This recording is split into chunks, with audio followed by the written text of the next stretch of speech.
olinya nggak bisa bersirkulasi dengan semestinya, si ini juga nih biasanya kemakan cuy ya, karena dia nggak muter semestinya gitu.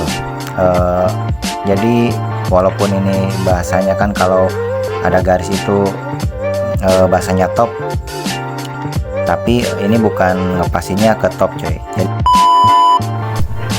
Oke, assalamualaikum warahmatullahi wabarakatuh. Welcome back to my channel.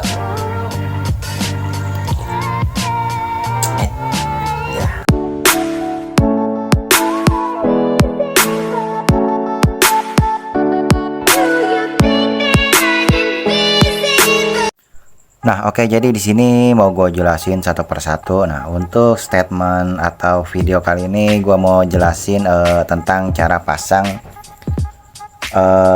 plat rotor pompa oli. Nah, jadi ini tugasnya menerima oli. Nah, dari as kruk atau dari ini nih masuknya oli. Nah, nanti ini diolah dari sini. Nah, baru masuk ke kruk as yang menuju ke bearing bambu di big pen kruk asnya gitu. Nah, jadi untuk pemasangan plat rotor ini nggak boleh kebalik cuy. Nah, kalau kebalik selain nanti olinya nggak bisa bersirkulasi dengan semestinya, si ini juga nih biasanya kemakan cuy ya, karena dia nggak muter semestinya gitu. Jadi walaupun ini bahasanya kan kalau ada garis itu bahasanya top, tapi ini bukan ngepasinya ke top cuy. Jadi bukan saat piston posisi di atas atau stang seher pas keadaan ke depan gitu. Nah, jadi intinya untuk pasang ini nggak boleh salah cuy. Pokoknya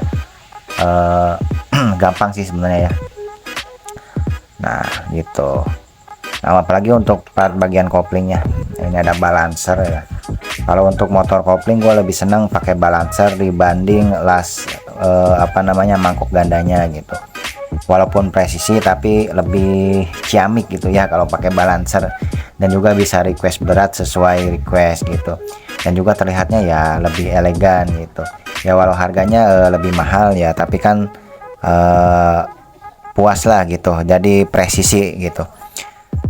Nah oke, nah jadi untuk memasang ini kalian hanya perlu mencari Nah, kalian cari lubang ini coy. Ini kan, nah ini daun kruk kruk asnya gitu. Ntar dulu coy, susah. Nah, ini yang sebelah kanan yang bagian kopling. Ini berlaku untuk semua Jupiter, Vega R, Vega New. Pokoknya Yamaha bebek ya, bebek yang Jupiter lawas gitu. Oke. Karena kalau yang Jupiter New kayak JR itu nggak ada coy. Nah, mohon maaf kalau sedikit berisik karena ya pinggir jalan cuy ya, makanya ditonton videonya sampai habis ya.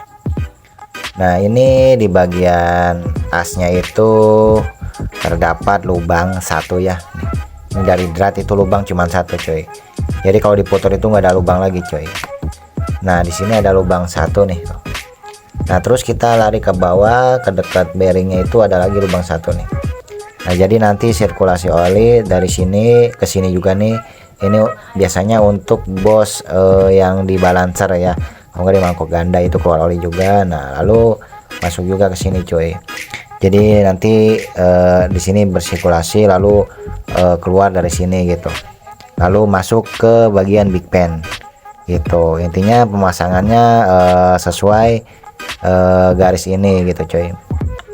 Nah, ini kan ada garis nih, semua pasti ada garis. Untuk kodenya itu banyak cuy, kadang ada 5TP, 5TN atau 5TA gitu, semuanya ada garis. Nah, untuk garis ini gitu dipaskan ke lubang ini cuy. Ini ada lubang nih yang pertama nih, lubang pertama. Jadi ini yang lubang pertama itu ada dua lubangnya, lubang di atas dan lubang di bawah. Nah, kalau yang belakangnya cuma satu cuy, di sini nggak ada. Nah, jadi ini cukup dipaskan di sini nanti cuy. Nah, ini pasnya itu berarti ya sama gigi nih cuy. Ini udah pasti pas lurus nih cuy. Nah, ini udah pasti pas, kalian pasin cuy. Nah, garis ini sejajar, perhatikan. Ini kan sejajar dengan ini cuy. Nah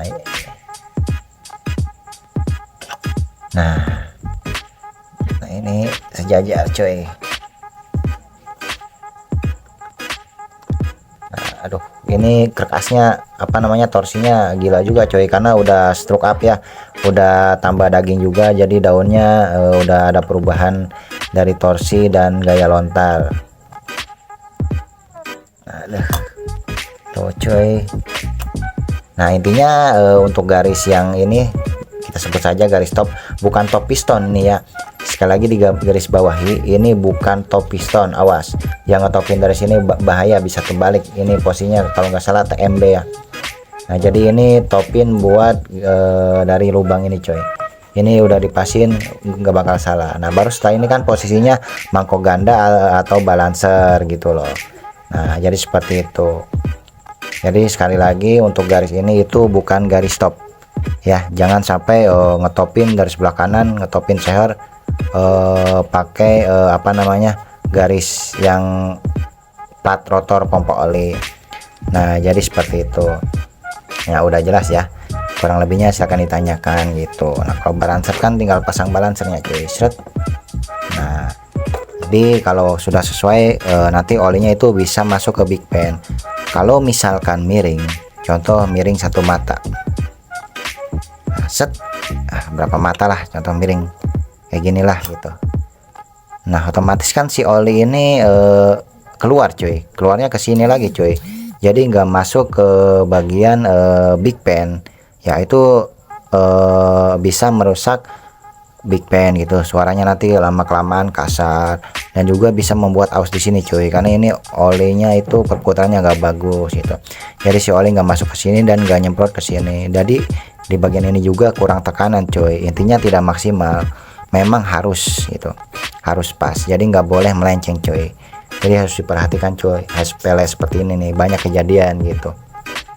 Kalau sudah sesuai insya Allah ininya awet gitu, kerkas juga awet. Nah gitu, karena di bagian big pan motor bebek ya perlu banget ini cuy, oli cuy ya, jadi jangan sampai salah.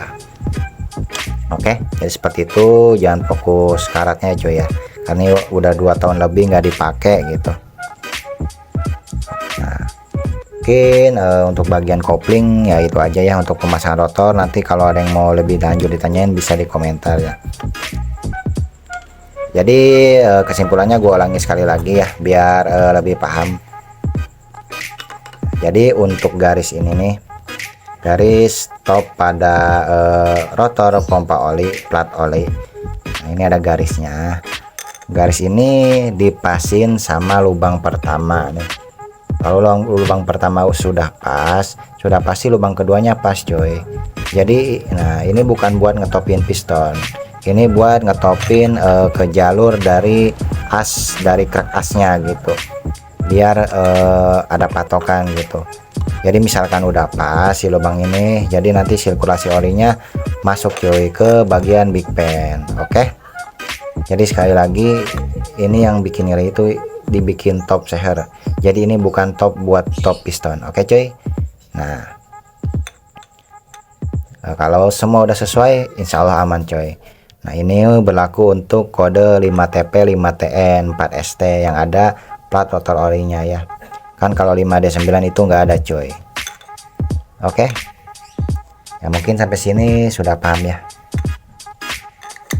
Oke jadi untuk progres selanjutnya gue lagi mempertimbangkan cuy. Jadi ini gue ada blok yang saya agak gedean 59 atau 60, yaitu pakai blok lama gitu. Tapi gue masih ini cuy, pistonnya itu bolong, lagi gue coba lem ya, karena kan ini memang bukan buat customer ya, buat bahan uji coba dan buat senang-senang aja cuy. Kalau jebol atau gimana ya itu kan motor pribadi bahasanya gitu loh ya. Oke seperti biasa tidak ada paksaan untuk ke channel ini, gua jelasin sesuai pengalaman gua ya cuy. Kurang lebihnya semoga bisa bermanfaat ya. Pokoknya yang merasa lebih pintar atau lebih jago silakan kalian buat channel kalian sendiri ya. Oke cuy. Nah jangan lupa di like, komen, dan subscribe biar gua lebih semangat ya kontennya. Pokoknya nanti ini gue lagi nyari piston yang pas. Pokoknya kalau nggak di antara 54,5 gue mau pakai yang 60, tapi tetap klepnya standar gitu. Ya sebenarnya enakan di 54 cuy, walaupun 60 itu pistonnya lebih gede. Kenapa ya? Karena piston gede juga harus diimbangi dengan pembesaran pada head di bagian klep. Contoh kalau 60 itu ya enaknya pakai 30/25, innya 30, X nya itu 25 ya, jadi seperti itu cuy. Jadi semuanya juga butuh penyesuaian dari stroke up, bore up, dan rubah sudut. Cuman kan soal biaya sudah pasti membengkak ya cuy ya. Ya namanya main mesin ya. Kan ada slogan racing takut rugi mending main BRP. Oke. Ya tapi di sini gua dari dulu mengutamakan awet, kencang itu bonus. Oke. Ya jadi ya namanya bikin motor rubahan ya, itu pasti ada gagal ada berhasilnya gitu. Intinya tergantung kalau bikin konsumen, kalau konsumennya enak ya motor pasti enak gitu loh. Ya mungkin itu aja ya. Gue mau lanjut nih nyari settingan yang terbaik. Nah nanti kita uploadnya setelah pas semua ya, biar nggak terlalu panjang durasinya juga. Oke, sekian dari gue ya, semoga bisa bermanfaat ya cuy ya. Jangan lupa di komentar kalau ada pertanyaannya. Wassalamualaikum warahmatullahi wabarakatuh.